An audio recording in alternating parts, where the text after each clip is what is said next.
துக்க முகமா இருக்கும்போது மனுஷனுடைய நிலைமை எப்படி இருக்குன்னா சுருண்டு படுத்துரும். அம்மாவில்லையே சொல்லுங்க.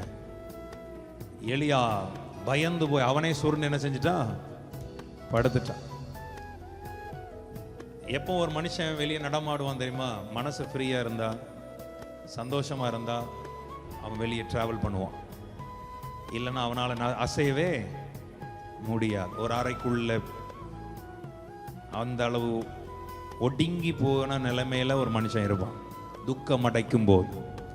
ஆனால் நீ அப்படி ஒடுங்கி போன நிலையில் இருக்கும் போது உனக்காகவும் எனக்காகவும் ஆவியானவர் கிரியை செய்து கொண்டிருக்கிறார். ஆவியானவர் வேலை செய்து கொண்டிருக்கிறார். நான் இன்னைக்கு விசுவாசிக்கிறேன், தீர்க்க தரிசனமா சொல்றேன், உனக்காக எனக்காகவும் ஆவியானவர் எங்கேயோ சில காரியத்தை உன் நன்மையை கொண்டு வருகிறதுக்கு அங்க வேலை நடந்துட்டு இருக்கு. உன் ஆசீர்வாதத்தை கொண்டு வருகிறதுக்கு எங்கேயோ பேச்சுவார்த்தை. இது நல்லா இருக்கு, இது நல்லா இருக்கு.